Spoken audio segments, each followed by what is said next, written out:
Tuluyan ang nagharap sina Maria Labo at Isabel.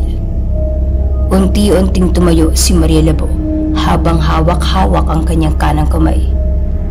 Mukhang nagtamo siya ng sugat sa kanyang pagkakahulog. Tinanong ni Isabel ang babae kung nasaan ang kanyang kapatid. Ngunit hindi siya sinasagot ni Maria Labo. Sumigaw ng napakalakas si Isabel at nagpakawala pa siya ng 2 halimaw. Sa panahong ito, halos hindi na maiwasan ni Maria Labo ang kanilang sabay-sabay na pag-atake. Hanggang sa maalala niya si Beelzebub. Agad siyang sinabihan ni Beelzebub na angkin niya ang kapangyarihan ni Asmodeus noon. Kaya niyang pasunurin ang mga nilalang. Ang kapalit lamang nun, siya ay mawawalan ng lakas at kailangan niya agad kumain ng tao. Kung sakaling gagawin man yun ni Maria Labo, kinakailangan niyang patayin at kainin ang kanyang kaharap ngayon. Labag man sa loob, ginawa niya na ang payo ni Beelzebub. Inutusan ni Isabel ang mga alagad na atakihin si Maria, ngunit hindi ito gumagalaw. Ilang beses siyang sumigaw at nagsabi ng kung ano-ano mang pagkukulam, ngunit hindi natinag ang mga halimaw. Laking gulat niya pa nang dahang-dahang tumingin sa direksyon niya ang mga nakakatakot na nilalang. Umabante ito papunta sa kanyang direksyon at ramdam niya ang naglalakihang mga yabag nito. Tuluyan nang lumisan si Maria Labo habang naririnig niya ang sigaw ni Isabel di kalayuan sa kanyang pwesto. Nangihina, nagugutom at nahihilo na si Maria pero kailangan niyang magpatuloy. Nakita niya ang liwanag sa bandang harapan kaya tinungo niya ito hanggang sa mabangga niya ang isang lalaki. Hinawakan siya nito ng mahigpit at tinanong kung asan si Isabel. Nakita ni Maria ang leeg ng lalaki. Siya ay nagugutom at ang lalaki ang pagkain na nasa harapan niya ngayon. Sinunggaban niya ang lalaki na kanina lamang ay kasama ni Isabel. Niyakap niya ito habang nagbubumiglas ang mangkukulam. Ninanamnam niya ang sarap sa bawat dugo na pumapasok sa kanyang bibig. Patuloy lamang siya sa pag-ubos ng laman ng binata nang buksan niya ang mga mata at makita ang isang matandang mangkukulam sa likod ng kanyang biktima. Nakatingin ito sa kanya hanggang sa mabilis itong nag-anyong aswang at mabilis rin ang tumakbo papalayo sa kanya. Binitawan na niya ang kanyang biktima at sinundan niya ng napakabilisang matandang mangkukulam. Sa pagkakataong ito, hindi niya inaasahan ang kanyang madadatnan. Sa kanyang harapan, kung saan siya kinalaban ni Isabel kani-kanina lamang, ay naroon ang kanyang matandang sinusundan. Ngunit ang mangkukulam ay puno ng dugo at sa kanyang kamay ay ang natitirang bangkay ng babae. Nakangisi ang mangkukulam sa kanya habang ninunguya ang mata ng walang buhay na dalaga.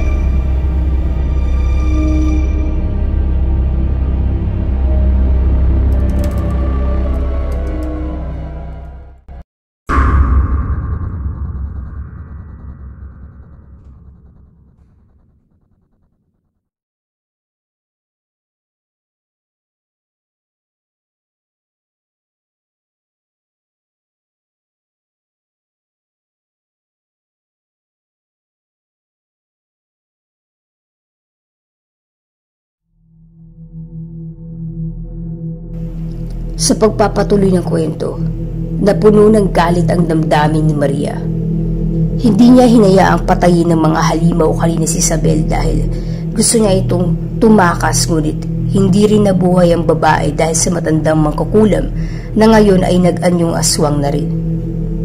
Hindi akalain ni Maria na ang isang mangkukulam at aswang ang kaharap niya ngayon. Hindi rin siya magdadalawang isip na patayin ang kukluban, kaya naman nag-anyong aswang na rin si Maria, ang tunay niyang anyo. Sumugod ang dalawa at nagpang-abot sa gitna ng lagusan. Mararamdaman ang pagtama ng kanilang pag-atake sa bawat isa, ngunit mapapansing umaangat ng bagya si Maria. dahil mas bata ito sa kanyang kaharap at puno ng galit sa kanyang kalooban. Napansin nilang dalawa yun kaya nag-iba ang plano ng matanda. Nagulat si Maria nang bigla ang magpalabas ng mga nilalang na katulad sa ginawa ni Isabel ang matandang aswang. Hindi niya alam kung magagawa niya pang kontrolin ang mga ito dahil alam niyang manghihina siya pagkatapos. Magbibigay lamang yun ng pagkakataon sa matanda na atakihin siya at paslangin. Malakas pa naman ngayon si Maria kaya kaya niya pang pataubin ng mga nilalang kahit ilan pa sila.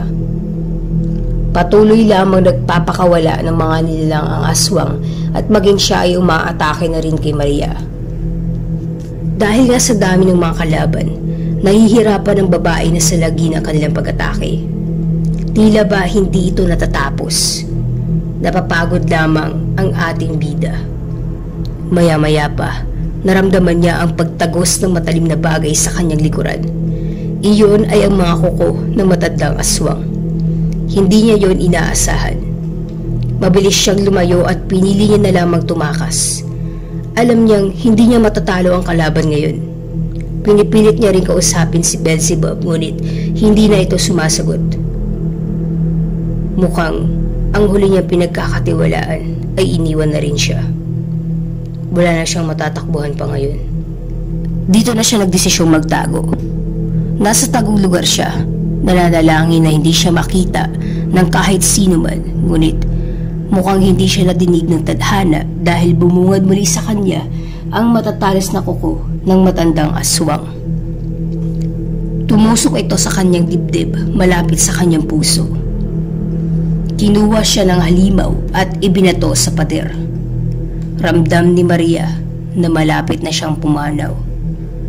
Ang huling nakita niya lamang ay ang pagtusok muli ng mga kuko ng matanda sa kanyang lalamunan. Paalis na sana ang matanda nang biglang sugurin siya ng kung anumang bagay mula sa kanyang likuran. Walang awa siyang pinagsusuntok, pinagsisipa at pinakakalmot ng nilalang na yun. Nang buksan niya ang kanyang mga mata, doon niya lamang napansin na ang nilalang na ito ay si Maria Labo. Nagulat siya dahil wala na ang sugat na natamo ng dalaga kanina at tila ba nabuhay siyang muli mula sa pagkakahimlay. Napansin din ng matanda ang paglitaw ni Beelzebub mula sa likuran ng dalaga. 15 oras na pala ang nakakalipas. Galit na galit ang matandang hukluban. Unti-unti siyang nag-ibang anyo habang sumisigaw ng napakalakas. Hindi rin iyon inaasahan nila Maria. Mula sa pagiging matandang aswang, naging isang higanteng halimaw ito. Sobrang laki na nagmimistulang ipis na lamang sila Maria Labo. Hindi makapaniwala ang dalawa sa nakikita. Ang buong lagusan ay nasira dahil sa patuloy na paglaki ng matandang aswang. Lumipad ang dalawa sa ere gamit ang malaking pakpak at doon nila inatake ang matanda. Bagamat mabibilis sila kumilos, nahihirapan silang atakihin ng dambuhala. Ilang beses na rin silang natatamaan ng mga naglalakihang kamao nito. Kahit pagsamahin ng kanilang puwersa at kahit paulanan pa ng apoy ni Beelzebub ang higante, tila ba wala itong nararamdaman na kahit anumang sakit. Susugod pa sana si Maria nang mahuli ng higante ang dalaga. Hawak-hawak niya ito sa kamay at ramdam ni Maria ang higpit ng pagkakahawak nito. Nasasaktan na siya at pakiramdam niya ay sasabog na ang kanyang katawan sa sobrang higpit. Hindi na rin siya makahinga. Maya-maya pa ay may kung anong patalim ang tumama sa kamay ng higante. Nabitawan niya si Maria Labo dahil doon. Gayunpaman, hindi na maigalaw ni Maria ang pakpak dahil nabali ito sa pagkakahawak ng aswang. Ipinikit niya ang kanyang mga mata, nag-aantay na bumagsak siya sa lupa ngunit taliwas ito sa kanyang inaasahan. Pagmulat niya ng mga mata, nakita niya ang lalaking hindi niya inaasahang may kita pa. Paglingon niya sa kanyang kapaligiran, nakapalibot ang mga mamamayan ng San Miguel at Santa Rosa. Hawak-hawak ang kanilang mga sandata. Sa kanyang harapan ay sila Diego, Luna at iba pa nilang kasama noong naipaglaban sila kay Asmodeus. Narito lahat ang kanyang mga kaibigan. Napansin niya ring kasama ni Beelzebub ang kanyang mga tauhan. Sama-sama nilang inaatake ang higante gamit ang kanika nilang lakas at determinasyon. Tumingin siya saglit kay Alejandro bago niya ito halikan sa bibig. Matapos nito, mabilis siyang umakyat sa katawan ng higante hanggang sa makarating siya sa uluhan nito. Gamit ang natitirang lakas, ibinaon niya ang kuko sa ulo ng mangkukulam at nagpakawala ng apoy. Nagsimulang sumigaw ang higante dahil sa sakit habang nasusunog ang kanyang kalamdan sa loob. Nagsitakbuhan na rin ang mga tao papalayo dahil alam nilang matutumba ang mangkukulam. Nang tuluyan ang bumagsak ang katawan ng mangkukulam, mararamdaman sa buong kagubatan ang bagong kapayapaan na darating. Nararamdaman din ni Maria ang panibagong buhay na sasalubong sa kanya. Hindi niya kailangang pilitin na tanggapin siya ng mga taong ayaw naman sa kanya. Lalo pa, andyan naman ang mga taong tunay na nagmamahal sa kanya. Mga taong magpapatuloy ng kanyang mga nasimulan. Mga taong magpapatuloy ng tunay na kwento ni Maria Labo.